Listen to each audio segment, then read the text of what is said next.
پاکستان میں کنگز پارٹیوں کی داستان۔ قیام پاکستان کے بعد پہلے 4 سال دنیاوی اور دینی لحاظ سے اگر انتہائی شاندار اور مثالی نہ تھے تو ایسے برے بھی نہ تھے۔ 4.25 سال ایک وزیراعظم کا حکومت کرنا سیاسی استحکام کی گواہی ہے اور معاشی لحاظ سے قرض سے بچے رہنا اور سرپلس بجٹ پیش کرنا ظاہر کرتا ہے کہ نئی جنم لینے والی یہ معیشت اپنے ننھے منھے پاؤں پر کھڑے ہونے کی کوشش میں لگی ہوئی تھی۔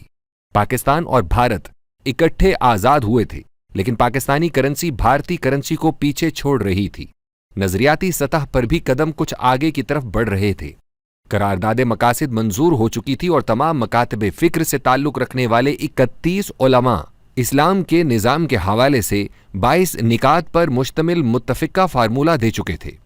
پھر 16 اکتوبر 1951 کو لیاقت علی خان کی شہادت کا سانحہ پیش آیا۔ کسی ظالم کی گولی نے سینہ تو وزیراعظم لیاقت علی خان کا چھلنی کر ڈالا، لیکن پاکستان کا سیاسی استحکام بھی بری طرح مجروح ہو گیا۔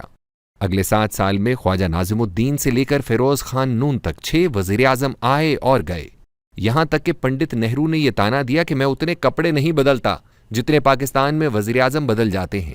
یہاں یہ وضاحت ضروری ہے کہ اپریل 1951 تک ڈگلس گریسی نامی ایک انگریز پاکستان کا آرمی چیف تھا اور بعد ازاں ایوب خان آرمی چیف بن گیا۔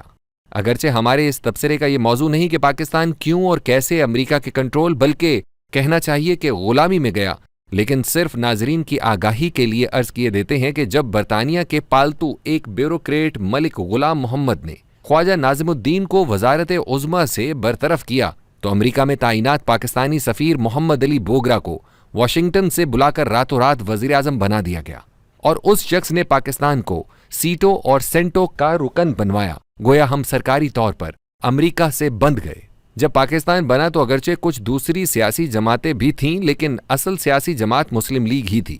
یہی پاکستان کی بانی جماعت تھی اور اسی جماعت کی حکومت تھی 1947 سے 1956 تک۔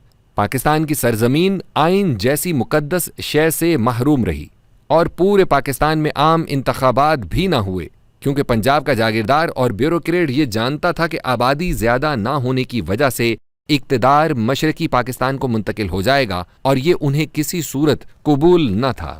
شاید اسی بات کو بھانپتے ہوئے 1954 کے صوبائی انتخابات جو بنگال میں ہوئے تھے، بنگالیوں نے مسلم لیگ کو بری طرح مسترد کر دیا اور جگتو فرنٹ کامیاب ہو گیا۔ مغربی پاکستان میں اقتدار پر قابض اس مافیا نے آبادی کے اس فرق کا حل یہ نکالا کہ مغربی پاکستان کے 4 صوبوں کو ختم کر کے 1 یونٹ قائم کر دیا گیا، لیکن اس انقلابی عمل سے پہلے مسلم لیگ کے بطن سے ریپبلکن پارٹی نے جنم لیا۔ اس کی خوبی یہ تھی کہ یہ نئی سیاسی جماعت راتوں رات وجود میں آ گئی۔ مسلم لیگ کے لوگ قافلہ کی صورت میں اس میں شامل ہو گئے۔ یہ پہلی سیاسی جماعت تھی جس کی تشکیل و تعمیر سول ملٹری بیوروکریسی نے مل کر کی، لیکن فیروز خان کی وزارت عظمیٰ کے ختم ہوتے ہی جبر کے ہاتھوں تشکیل پانے والی یہ جماعت شکست و ریخت کا شکار ہوئی، بلکہ یوں چکنا چور ہوئی کہ تاریخ میں کہیں اس کا ملبہ بھی دستیاب نہیں۔ بہرحال اب پورا پاکستان 2 یونٹس پر مشتمل تھا، مشرقی پاکستان اور مغربی پاکستان۔ مسئلہ آبادی کا نہ رہا بلکہ یونٹس کا بن گیا۔ دونوں یونٹوں کے ایک جیسے حقوق ہوں گے، مساوی نشستیں ہوں گی، لہٰذا آئین جو اسی مسئلے کو حل کرنے کے لیے اٹکا ہوا تھا، مساوات قائم ہوئی اور فوری طور پر 1956 میں آئین بن گیا۔ لیکن آئین بھی سیاسی استحکام نہ دے سکا۔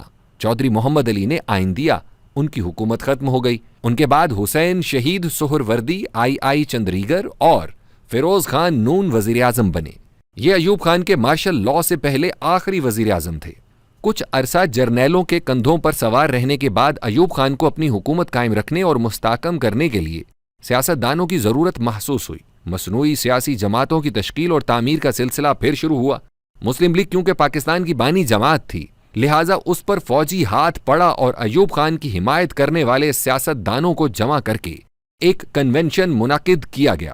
نئی مسلم لیگ کا نام کنونشن مسلم لیگ ہوگا، گویا پرانی مسلم لیگ نے کنونشن مسلم لیگ کے نام سے ایک نئی جماعت کو جنم دیا۔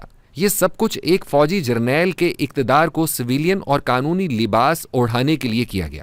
ایک وقت جب ایوب خان کو ڈیڈی کہنے والے ذوالفقار علی بھٹو اس حکومتی جماعت کے جنرل سیکرٹری بنے تو انہوں نے ایک دلچسپ تجویز دی کہ ہر ضلع کا ڈپٹی کمشنر کنونشن مسلم لیگ کا صدر ہوگا اور شہر کا ایس پی سیکرٹری جنرل ہوگا۔ بنیادی جمہوریتوں کا تجربہ کر کے طویل عرصے تک پاکستان پر حکومت کرنے کا پلان تھا، لیکن سن 1969 میں ایک عوامی تحریک نے زمین پر کھڑے کیے جانے والے اس بے بنیاد ڈھانچے کو تہس نہس کر دیا۔ حکومت نہ رہی اور زبردستی کی بنائی گئی کنونشن مسلم لیگ بھی غتر بود ہو گئی۔ ضیاء الحق نے MQM اور سپاہ صحابہ بنائی۔ ایک وقت دونوں نے بہت زور اور طاقت دکھائی، اگرچہ انہیں کچھ عوامی حمایت بھی حاصل ہو گئی۔ اول الذکر جماعت ایک لسانی جماعت ہے اور دوسری مذہبی فرقے کی بنیاد پر ہے۔ پھر بھی کیونکہ بنیادی طور پر جرنیل کی تشکیل کردہ اور تعمیر کردہ جماعتیں تھیں، لہٰذا آج کل انتہائی غیر مقبول اور غیر مؤثر ہو چکی ہیں۔ ضیاء الحق کے دور میں پرانی مسلم لیگ کو بھی زندہ کیا گیا۔ یہ جماعت آج تک زندہ ہے۔ اس کی وجہ یہ ہے کہ میاں نواز شریف نے اسے عوامی جماعت بنا دیا، اور سچ یہ ہے کہ اس کے لیے انہوں نے انتھک محنت کی۔ نواز شریف نے نہ صرف مسلم لیگ کو عوامی سطح پر زندہ کیا بلکہ پاکستان پیپلز پارٹی کو بری طرح پیچھے چھوڑ دیا، اور کم از کم پنجاب میں ایک زبردست عوامی جماعت بن گئی۔ مسلم لیگ کو البتہ میاں نواز شریف کے معاہدہ کر کے جدہ جانے سے اور علاج کی آڑ میں لندن جانے سے عوامی سطح پر سخت دھچکا لگا۔